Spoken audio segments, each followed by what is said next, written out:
What is up, everyone, and welcome to the Natty Standard Podcast. My name is Connor, and we've got your man Kieran as always.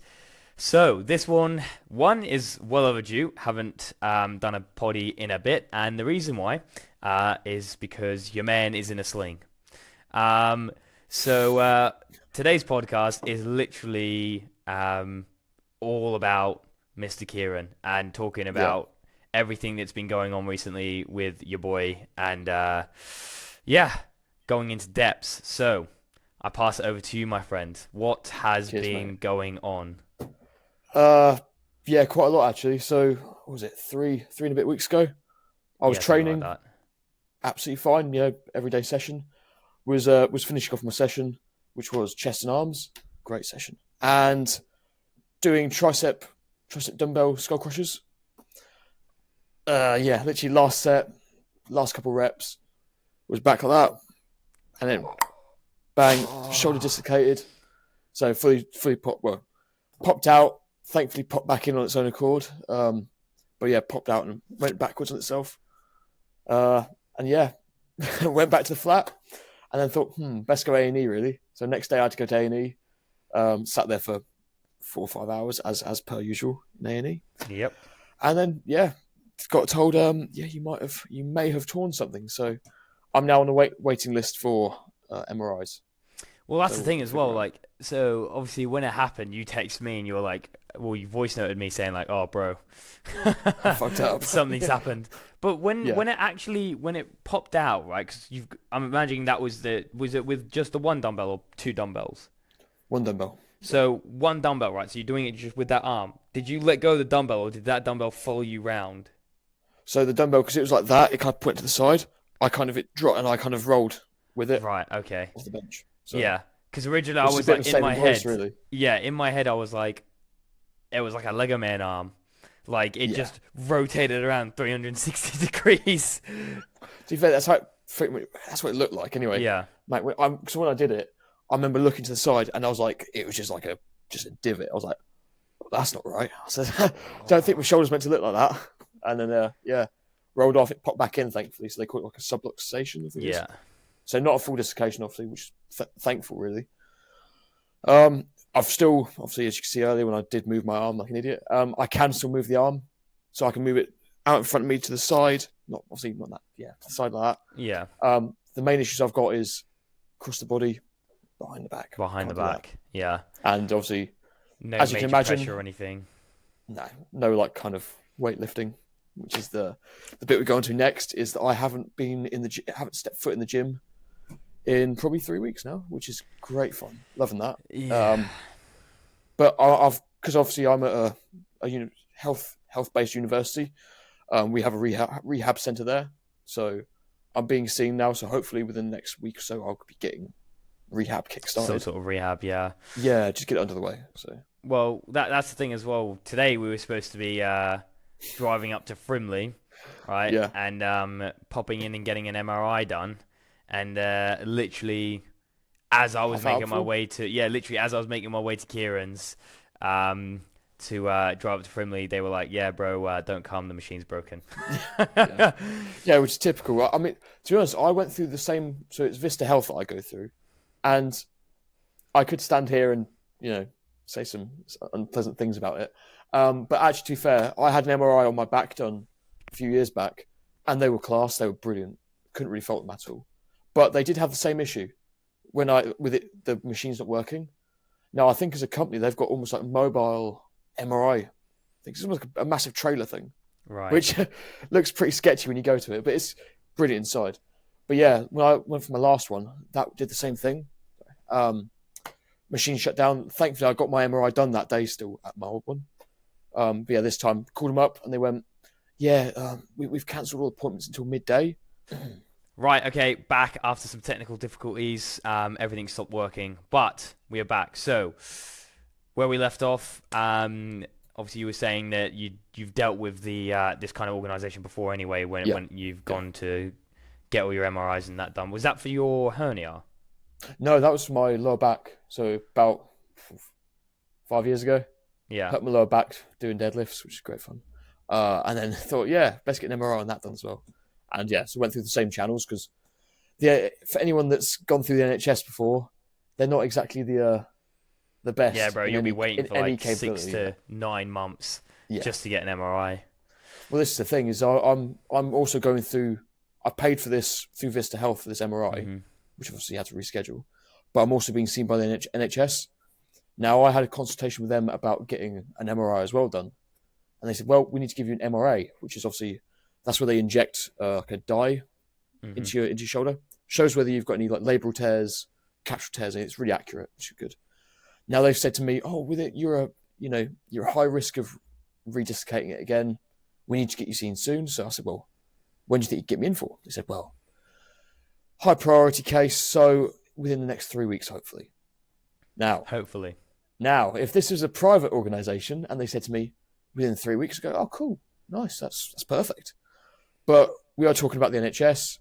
Usually in the NHS's little handbook, 3 months. 3 weeks means 3 months. Yep. So I'm not holding out any hope for getting a scan before Christmas now.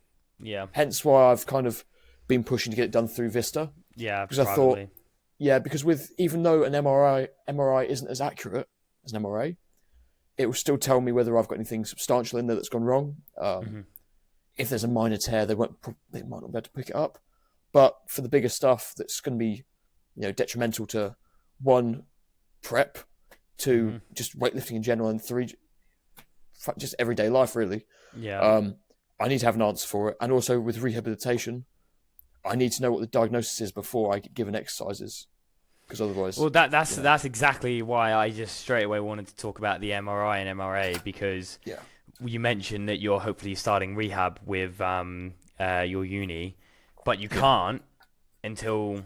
Well, you can't actually do proper rehab until you figure out what actually has properly happened within the joint itself, whether there is any tears or anything like that, or if it is just that dislocation which is causing extra irritation, because it has popped back out, hasn't it? Yeah. Oh, yeah. Yeah, I forgot to mention that one. So, obviously, I did it in the gym, and then literally a week later, I was sleeping, of all things, must have rolled over in my sleep, and it went, and popped again, exact same movement. So then I was in A&E the second time. The next day. And for anyone that's had a dislocation before, it is possibly one of the most frightening things that you can have happen, because you have no control over that joint. Nope. And that's the issue. It's such a shallow joint as well. Like, it is literally just hope. It's like it's waiting to just dislocate with whatever you do. And that's the issue as well with it, is like once you dislocate it, it's so likely for it to happen again and again and again and again. And the more it pops out, the more it is more likely. It's like doubling each time, to the point where some people they'll roll over in their sleep and it'll pop out. Yeah. Woo. Like you did. Yeah. That's the thing. It's it's one of those. And this is where we kind of go into the mentality of it all as well, don't we? Because it's not going to be a quick, easy fix, I don't think. Well, that's the thing, right? So, before we kind of go into that, what I was wanting to talk about as well is like your previous stuff. Obviously, you hernia and then your lower back. Big thing being the hernia, because that was only just recent as well, wasn't it? Yeah, so that was this year.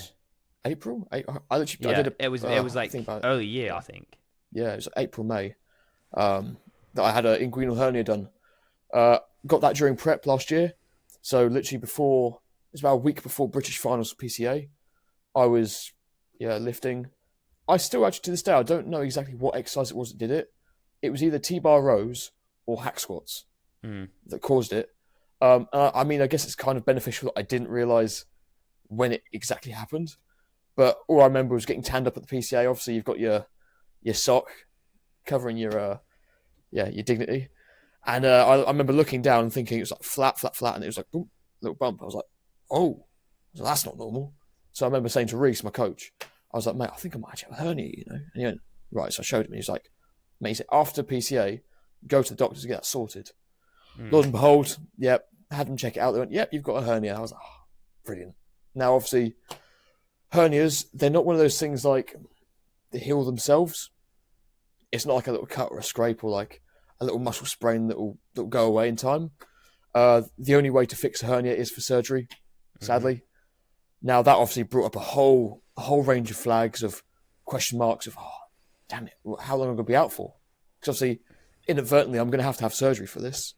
Yep. How long will I be out the game for? Is this going to affect things? Obviously, I was coming out the back of prep, and I thought that opportune window of kind of bouncing back and muscle growth and hypertrophy is in those first few months. Now, the prospect of me then coming out of prep and being like, well, actually, I'm going to be sat around for 8 to 10 weeks maybe at maximum, not able to lift a thing, was very scary for me. Mm-hmm. Arguably, it had its benefits. I mean, I had exams in that period, so it just meant I had more time to revise. Wonderful. But from a bodybuilding standpoint, as someone who just likes to stay active and even just going out for a walk, I remember saying to you, Connor, I couldn't stand up straight for about 2-3 weeks after the surgery. Literally, yeah. So yeah, came off the back of surgery with hernia surgery. I guess in the grand scheme of things, I've had about 6-7 months of solid growth since then. Mm-hmm. Training's been flying. And I remember saying to you when I did my shoulder, I was like, it's typical. This is the best. My training is in the best position that it's been in ever. Mm-hmm. The numbers were flying. I was putting on quite a good solid amount of tissue and weight. Still maintaining good condition. So from an off-season point of view, it was flying. I couldn't have asked for much better. And then obviously 1 second mistake. And Pop. yeah. I said to Reese, I said that if I'd been training and I'd been doing a 1 rep max or a brand new lifting pattern or something like that I'd never done before, ego lifting and being a twat. Yep. Excuse my language, but if I was being an idiot and then I injured myself, like, all right, sod's law, you asked for that. Yeah.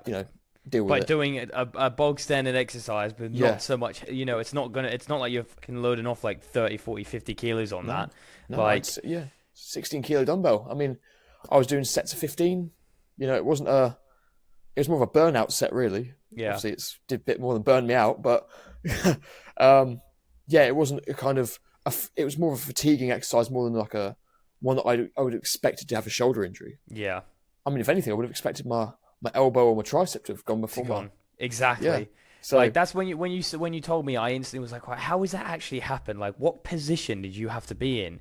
And straight away I was like, well, obviously as you've gone back, the elbow's gone out to the side a little bit too far, and then it's just put the shoulder in a really compromised position. But I was just trying to think what's happened here? What's really happened here?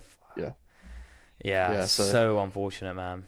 So that's been my last few weeks, and but hopefully, I'd say keeping it positive. There is things on the horizon. I mean, I've got rehab booked, so I'm on the list for that. Scans are underway. Obviously, they've been postponed again.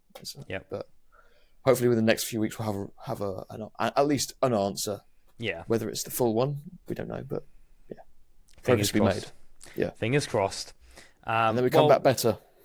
Exactly, and then that's the thing. Moving on to the next kind of most important point is your kind of current mentality. Where are you at right now? Because I know you were you were struggling with it to start with. Kind of once it actually happened, talk us through that. Where were you at mentally? Because for people that didn't realize, obviously you're in an off season right now, same as me, but you're looking at competing in 2027. Which then puts the prospects of that potentially, if it is worst case scenario, for that not to actually potentially happen, because you're going to have to spend at least the next 6 months recovering. So fingers crossed that's not the case, but what's kind of been your headspace? It's been very up and down, as you'd expect. I think coming off the back of obviously having hernia surgery before, it was kind of like, here we go again. So it's very similar, the mental pattern and the emotions you feel with it. It's not unfamiliar for me. So I was kind of like, shit, this is bad this time. I thought, I think the way I thought about it mentally was that I know it will get better.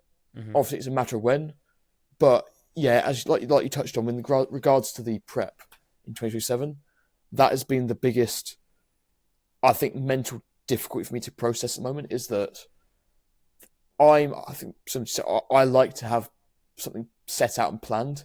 Yeah. Diversion from the plan Not a fan of that. Not a fan at all. So, and obviously, bodybuilding isn't an easy thing, and it's something that we all both care about. So, yeah, how do I word this one? It's very difficult for me to sit there and think, like, I'm not going to be able to compete, because it has gone through my brain. I thought, am I going to have to call off my prep? As a genuine thing, like you say, 6 months recovery. I've probably only got another year and a bit of off season, realistically, because I will probably be prepping for 6 months or going up towards that time. Yeah, it's been challenging. I've spoken a lot to my coach, and obviously like family and my chiropractor and all that stuff, and rehab team, about the importance of me getting back on track. Hence why I've been trying to push things to go as quickly as possible. Yeah, I think we all know you can't rush rehab, you can't rush a physio. It will take as long as it takes. I'm very accepting of that, but it is a massive gut punch to know that I can't train at all. Fitness is a massive part of my life. To wake up every day and be like, oh, yeah, I really fancy going to the gym, and then being like, you can't. And I mean, there'll be some people that argue, well, you could go train legs, you could go do this, you could train half your body. And I thought I could. Right now, there's not a chance in hell I'm stepping foot in a gym. And with training legs at the moment, it's not the muscle I'm working, it's holding myself into a machine. Mm-hmm. I said to you, I could train calves, I could spam my calves for the next 6 months. I have some pretty impressive calves by the end of it. But that's literally it, yeah. Yeah, I'll give Martin Lamont a run for his money, I think. But well, that's the thing, is like people don't realize, like, if you're actually pushing yourself to the extreme, especially with leg training, like, yeah, so many times I see, like, I'll walk past someone doing like knee extensions or hamstring curls and stuff, and their hips are flying all over the place, basically flinging themselves out the seat because they're not holding on to anything, or they're just not lifting. But like, if you're actually going to just really focus on isolating those quads, especially knee extensions, hamstring curls, all those, you need to pull yourself into the machine, and all that's gonna do is you're just gonna pop your shoulder out again. But that's with everything though, even like hack squats and stuff like that, or like leg press and stuff. Your hack squats 100%. That's a negative. Even leg press, people would be thinking, oh yeah, the leg press is fine. But then, well, one, it's machine dependent, but two, mainly is that how are you going to unrack and re-rack the weights? Yeah. What I like picking up a plate to put it on the machine. Yeah. What, you're going to pick up a 25 kilo plate and pop that on the machine with one hand without having to protect, like. People don't realize, like, especially when it comes to the shoulder, you've got to be so careful. Yeah. Like, yeah. I mean, I'm very grateful for the people I've had around me in this, and yourself as well, mate. But like, the amount of advice I've had, and people will say the same thing, is be so careful with it, mate, because so many times you see it with athletes across every discipline of the sport, whether it's bodybuilding, powerlifters, strongmen, Olympic weightlifters. People, we're all so driven by this sport and this concept of being able to train whenever we want to, train as hard as we want to, and do this, that the second that you throw an injury in the spanner, in the works, we just want to get back as soon as we can. Yep. And that might mean people take shortcuts with their rehab, going back a few weeks too early and think, oh, I feel fine. But deep down, you probably aren't 100%. Yep. And that's the other thing. I'm kind of sick, having a lot of kind of a conversation with myself, saying to myself, you can't. There's obviously that ego side that says, no, I can go through that. It's fine. I'll just jump back a few weeks off. It'd be cool. But then there's the realism of actually longevity in the sport. Like we said, going back to kind of the mentality side of it, I might not, if we're being honest with each other, I may not be able to compete in 27. I'm fully accepting of that. Obviously, that is still on the cards. I'm not writing it off because we don't know what the diagnosis is yet. It might be physio. It might be surgery. We don't know if that's the worst case scenario. That's probably looking too far into the future. And I think at the moment, the big thing for me mentally is to not... I'm a sucker for overthinking and looking too far ahead. I would rather just be in the moment now and say, right, I know what to do. I know what I can't do. Control the controllables. Do what needs to be done. And then that's it. Focus on recovery. Put yourself in the best situation for the recovery. And don't be stupid. That's the bottom line. Don't be an idiot. Mm-hmm. And things they'll turn out how they do, but in the best possible way. But yeah, I think if I don't compete in 2027, Now, I mean, obviously, we'll run it back for 2028 if I can. But like I said to you, that is very much life dependent. There's a lot of things going on in 2028 that I can't really put myself into. I would struggle to put myself into a prep situation and conduct it efficiently as an athlete to obviously bring the best package to stage. And I think that, as you say, when you go into prep, you don't want to half-arse it. You do not want to bring something you're not happy with. So, as I say, longevity in the sport, I'm happy to compete whenever, any day, any time. I don't care. So, whenever I've got the best physique I can bring to stage, I'll step on stage. When I'm fully healed, I'll do it. Not before then. Well, that's the thing, is like it's being realistic, isn't it? It's as frustrating as it is, it is as frustrating and as annoying as it is. You've been through this before, right? Yeah. Especially like this year alone, you've already been through it. Yeah. But as you mentioned before as well, tracking back a little bit, just to keep on that mentality side of things, you mentioned about you've been through it before, so you kind of knew where you were going into it. Would you say that has impacted you in a better way, knowing that, all right, I've done it, it's shit, but I'll be fine? Or would you say because this is a worse off injury that you're seeing it a little bit more negatively? Yeah. Once again, it goes very much to and fro, really. I think there's one side of me, it's like, I know what to do. I know it will recover. It's just a matter of when. Yeah. Yeah, as far as injury management, it's like, here we go again, no gym. And it's like, it's not so much of a shock to the system as such. It's like, it's just another one of them. But yeah, I think the issue for me is that when I had my hernia surgery, it was very much a definite. It was, you will have your surgery, you will heal, and you will recover, and you will be back to full swing within 8 weeks. It was just a nightmare in the moment. It was one of those you think, well, I guess obviously in this time, your recovery could potentially be a lot longer. Yeah. And you still don't know because everything's just getting moved around. Yeah. And that's the thing, is that, like say, being a longer recovery, it's not just the recovery time either, though. There's still that question mark of, well, once you've recovered, will I have that stability there back? Mm-hmm. Will I have the strength? Who knows? I may end up redoing it. It might be a repeat thing. So this is why we need to take the time, focus on rehab, be diligent with the rehab, listen to what healthcare professionals are saying to me, and just be smart. Do the best I can. As they can conduct it like a prep in a way, really, I guess, if you want to really deep it. Treat your recovery as a professional. Well, that's the thing, is like, it's as frustrating as it is, it's going into it with the right mindset. And like, I feel like you are predisposed to going into it with the right mindset, considering you've done your prep and you've done all that. You've dealt with peaks and troughs of training before and stuff like that, especially in prep, losing strength, coming out of it, building up as much muscle as you can, and then rinse and repeat, like cycle through cycle.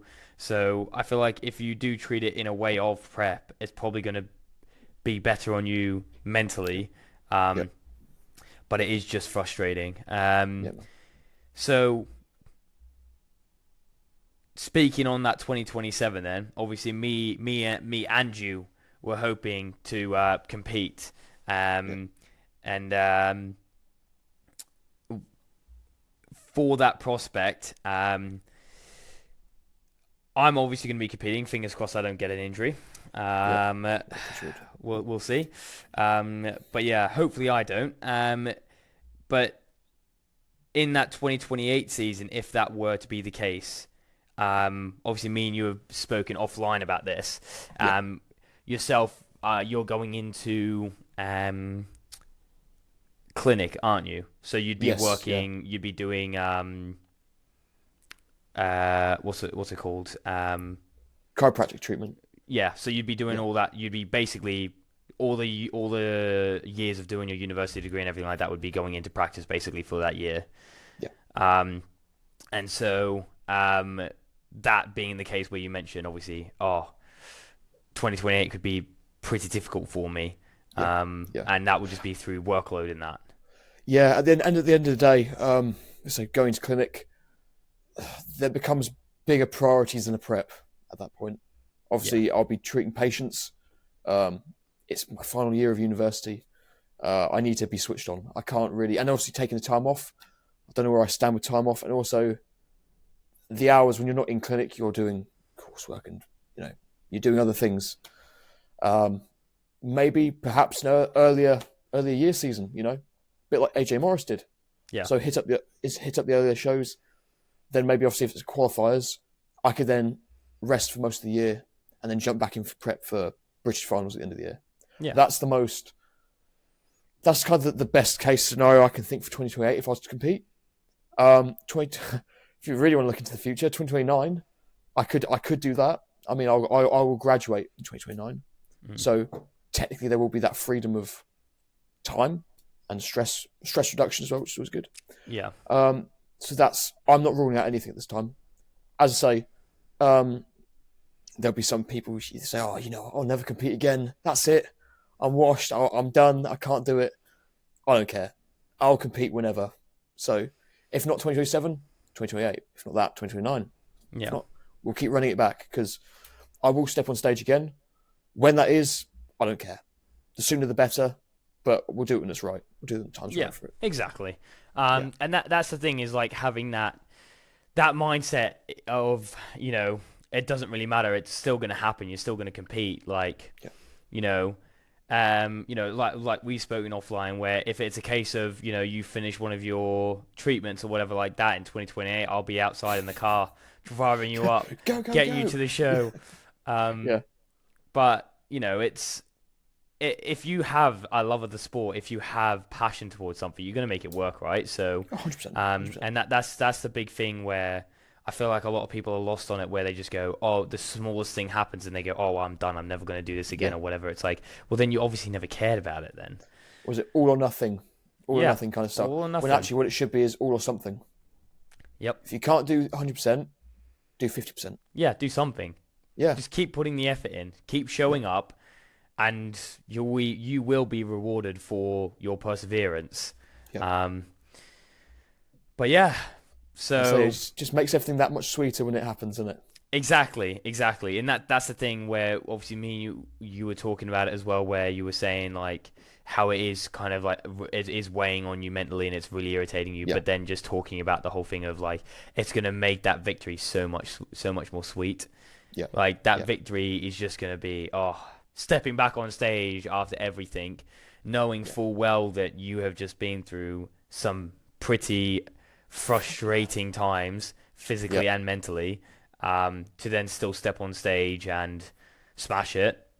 I think it goes back to the whole thing. It's so cliche to say, but it's so true, is you against you. At the end of the day, bodybuilding, yes, you are stepping on stage with a bunch of lads, a bunch of girls, whoever you're competing against. But at the end of the day, as long as you're bringing a better physique on stage for yourself, it does not matter what the placing is.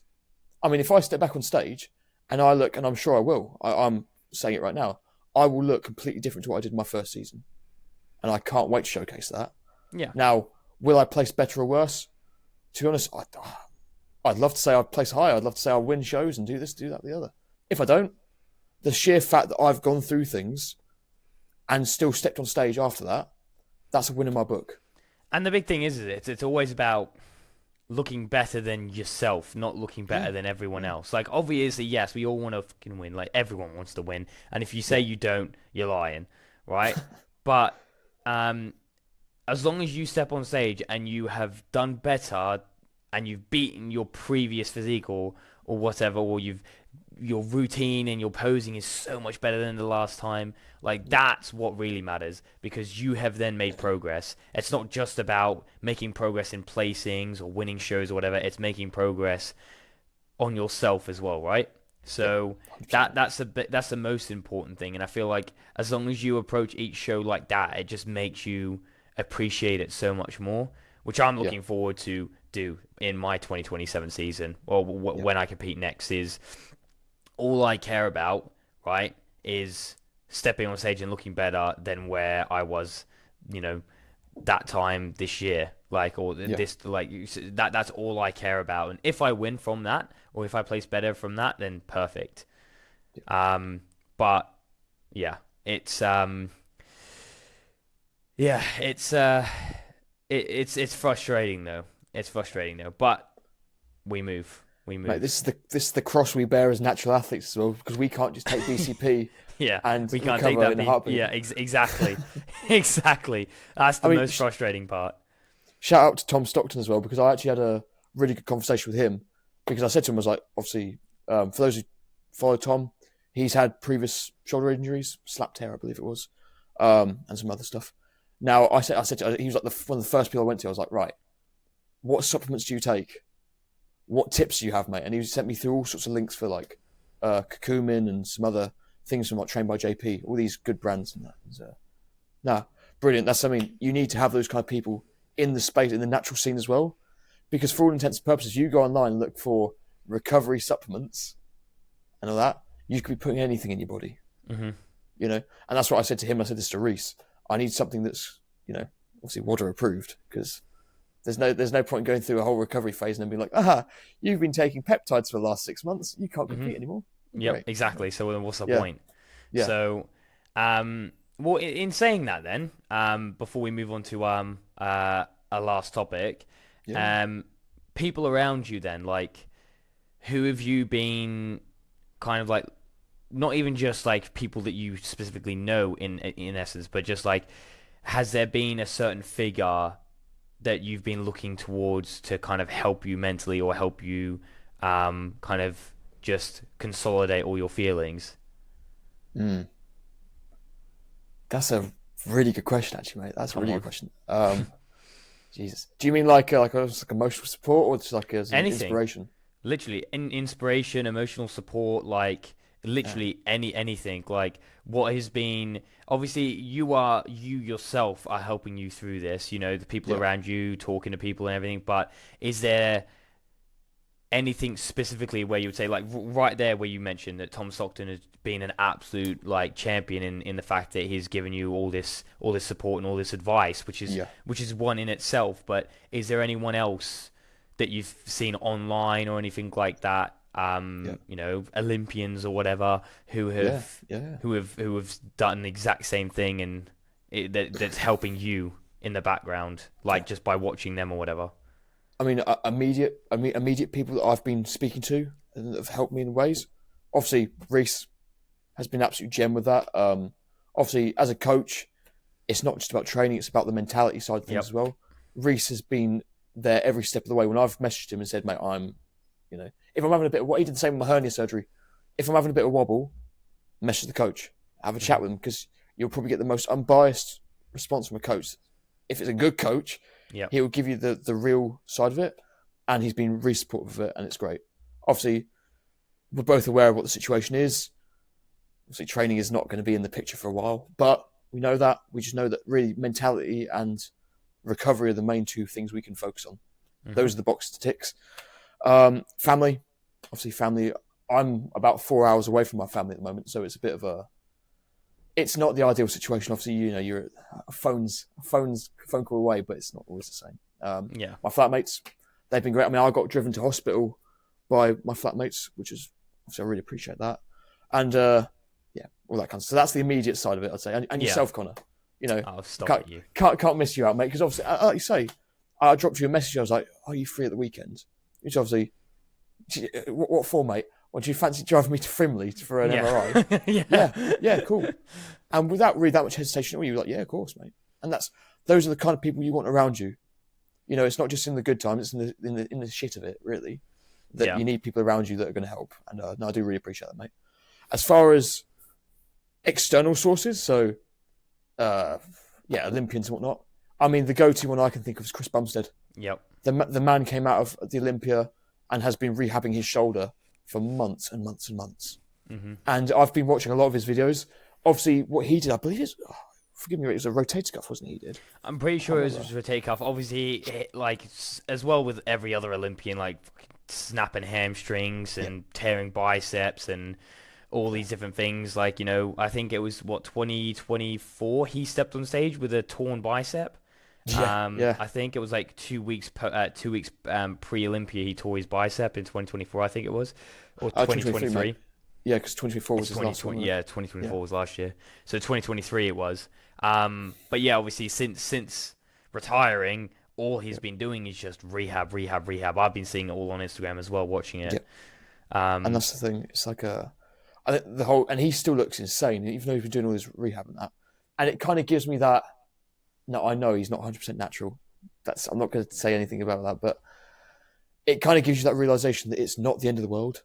Yes, it's shit. Yeah, it's not ideal, but it's kind of how you conduct yourself in that situation that will make or break you. Yeah. I could sit here right now and have a big old boo-hoo and be really upset. And I do get days and times where I'm like, this is shit. I'm fed up. Why? Why me? You know? But the same as any athlete, you've got to look at it and say, I will bounce back. Do what I can do. I said, control the controllables. And Chris Bumstead is a massive role model for that, in my eyes, of how to, and champion mentality. Pressure is privilege, mate. Mate, well, I'd rather without this kind of pressure, but yeah. I'll take, don't really want that. But yeah, it's so true. If you conduct yourself well, and it's good to have that kind of, that verification of someone in such a high status in the sport. Yeah. To be able to say that they're not an immortal god, that they are humans. Everyone gets injured. Mm-hmm. It's a normal thing, and you will bounce back. You just got to be smart. I mean, Chris Bumstead does all these collaborations with like Sam Sulek, David Lade, all that stuff, and you don't see him ego lifting like hell and going, "Oh, I'm in a video. I'm going to do this and do something stupid." He's conducting himself smartly, and that's going to pay off with the shoulder. Yeah. Same as like Tom Stockton, Josh Croggan, your coach. He's had shoulder injuries, hasn't he? In the past, and they've all said the same thing: is focus on recovery. Do what you need to do, and you will return. And it's fine. It's not unheard of. Let's say it's not unheard of for people to get injured. It's just how you deal with it. So yeah, I think it's kind of a scary thing as well to think that C-Bum has had shoulder injury, Tom Stockton has had shoulder injury, Josh has had a shoulder injury, you've had a shoulder injury, I've had a shoulder injury. All of the greats, mate. All of the greats are getting injured. All the greats, yeah, exactly. There's a common cycle going around here, and I'm not sure I like it. The thing is, I spoke to a few friends back home, and they said, "Oh, what did you do?" So I told them, and they went, "Oh, mate, I'm terrified. I've been doing the exact same exercise." And I'm like, "Well, just because you've doing it doesn't mean you're going to have the injury." But it's like it just put in a bit of a realization to you. It's like the exercises you don't expect can like that. It only takes 1 second, and you hurt. Yep. And that really does kind of reinforce the whole thing of we all love hauling some weight around. It's great if you think you can do it. That's great. But it's being definitely smart about it. Yeah, and if you're going to haul weight around, make sure your form's cock on, really. Yeah. I mean, I don't think, as far as I've done what I did, that wasn't an unheard of weight. It was an unheard of technique. I've been doing it the exact same as I've been doing for weeks. It just took one little thing of, even if it's like a few centimeters of movement, whatever happened, and it's just gone. And it's so easy to do. You see it with people tearing their pecs all the time, don't you? As well. Yep. That's a common one. Yep. Pecs, biceps. Biceps is a massive one. Makes you feel ill, doesn't it? Yeah. When you see it online, I hate the bra. Popping them bad boys as they roll up under the skin like a t-shirt. Yeah. Oh. No. Yeah. Yeah. No, thank you. Yeah. Yeah, man. I think like going back to that, like you say, support networks and being able to see like people online. I think C-Bum's definitely been one of the top ones that I've seen online as such. Yeah. Yeah, it's cool. We'll get there. But yeah, that pretty much sums everything up for you, man. It's been great. It's been amazing. It's been a productive few weeks, man. I'm feeling. When the coach says "train to failure," I took that literally. You took that literally. Yeah. You went. Hold on a minute. I haven't dislocated my arm yet. Let's keep going. Yeah. Goggins style, mate. Goggins. Yeah, Goggins style. Yeah, just train through the pain in that. Yeah, exactly. But going on to our last topic, which is pretty much complete separation in a way where it's the Worlds this weekend, WNBF Worlds, right? Yeah, in Los Angeles, isn't it? Yeah, it's LA. So obviously, we're not going to be talking about that today, mainly because it's not happened yet. No one's actually stepped on stage yet, but all the athletes have turned up, and they did. The athletes on Natty News Daily, the athletes have been leaked. Oh my god, the amount of people, it's ridiculous. Let me pop it up here.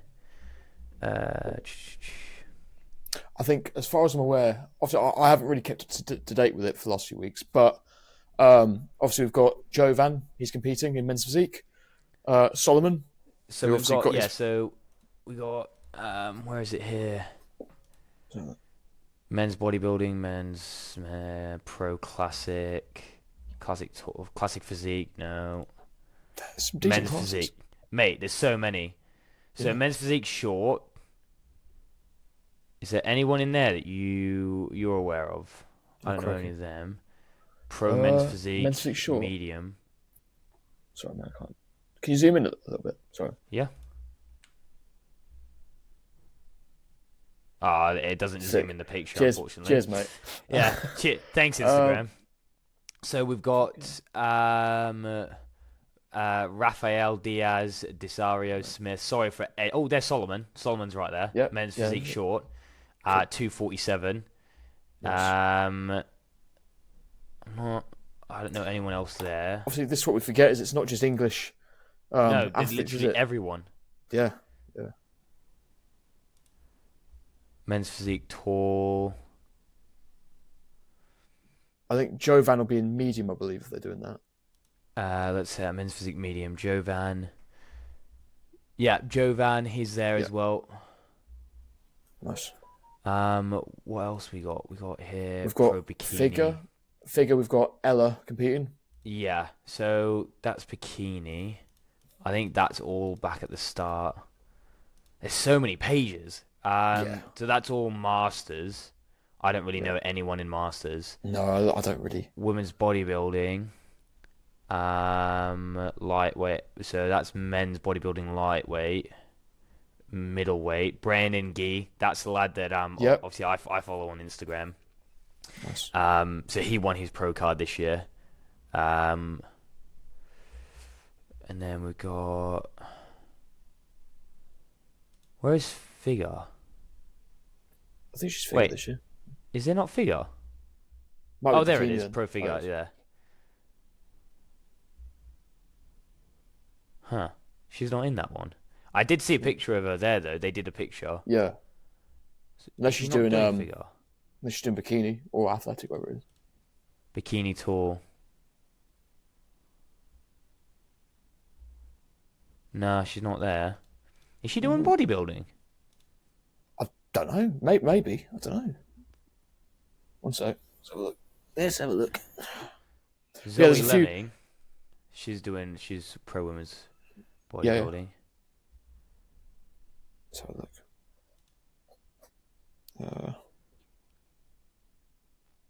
There's a few big names going out there, I think, this year. Yeah, there's so Sick. many. Did you see Babacar? He's No. not doing it. Oh, is he not? So, no, he got because he's a French lad, isn't he? I think there was issues with his visa for coming Oh, over. no way, So man. Babacar isn't doing this year, I don't believe. It's always America, man. Yeah. LA.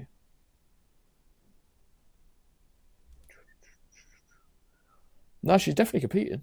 No, Yeah, she's not. there. Yeah. Where's the photo? They posted a photo of all the athletes.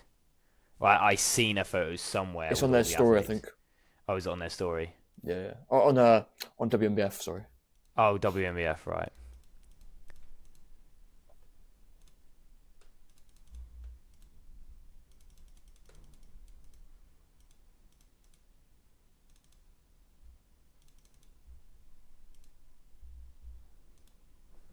Yeah, go WMBF's actual thing, mate. I've got to admit, though, Natty News Daily and Beyond the Stage, they make our jobs a bit quite easy, actually, don't they? Oh, mate, honestly, here it is. Yeah, she's there. There you go. That's Ella. Yeah. And then Brandon, that's Brandon there. And And then then Jovan on the Solomon, ends. Yeah. Solomon's there. Jovan's there. Yeah.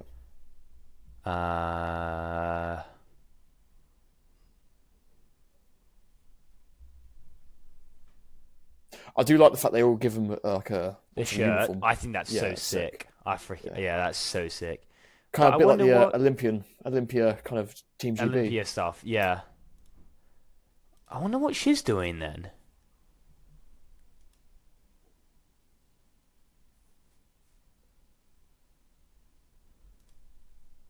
Because Zoe Lemming, she's one of the Oh, I just realized my head's been out of the screen the whole time.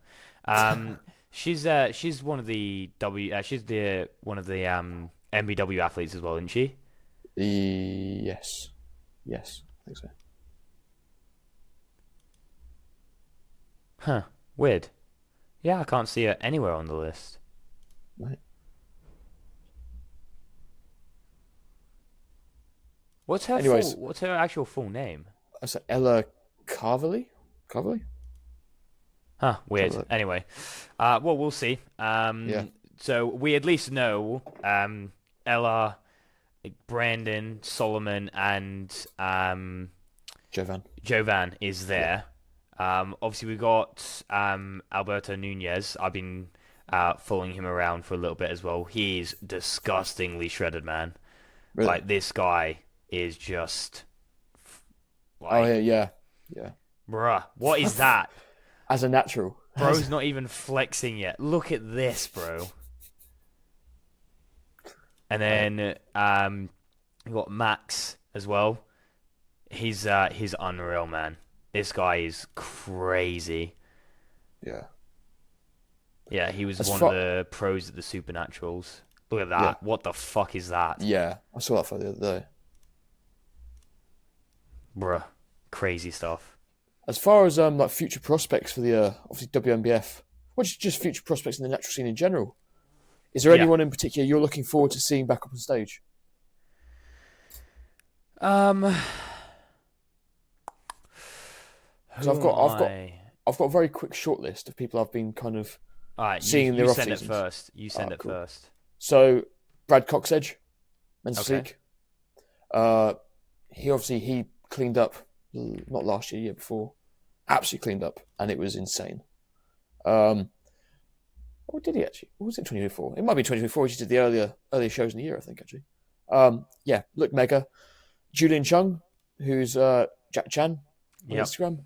Yeah, mate. Insane. Jesus Christ, bro. I'm really looking forward to seeing him back on stage. Those are the two, obviously. And I mean, Tom Stockton, that'd be cool to see him back up on when he does. Yeah. My mind's gone blank now. There's a few decent, like just in nutty physiques I've seen. Well, obviously for me, I'm looking at Tweeten. Tweeten. Oh yeah. Yeah, Tweeten. Tweeten. He's gone for his IFBB Pro now, isn't he? Yeah. But he looks like he's surprisingly, because obviously a lot of guys would just transition to assisted at that point. He doesn't sound like trying he's to got do any... it natural. Yeah. Yeah, which fair play to them. Yeah. You know. I'm excited to actually see how D-Lock does. Yeah. The guy, because he's obviously just got his IFBB Pro card as a natural. Mm-hmm. I assume he's in his off season now. But yeah, I'd be excited to see how he places in his next season. And then obviously there's a lad that I competed with, Sean Lopez. Yeah. Classic physique lad. Yeah, fucking unreal, mate. Still looks disgustingly shredded, like 18 weeks post show. It's just unreal, mate. Unreal. And I think the real two prospects I'm looking forward to seeing back on stage is me and you, mate. Yeah, come on. Come on. We got to prop ourselves up in the end of the day. Exactly. But yeah, no, I can't wait to step back on stage, and I can't wait to see like all the progress, all the progress that both me and you have made over two years. You would have been what 2.5 years or something like that. Because it would be all this year, all the next year, so it'll be 2 full years for you. Yeah. And then for me, it'll be like 19 months, so just shy of 2 years before I step on stage again. Yeah. Or start prep again. But yeah, I can't wait. And this is where the challenge of let's not regress the physique. Yeah. With all the injuries, yeah.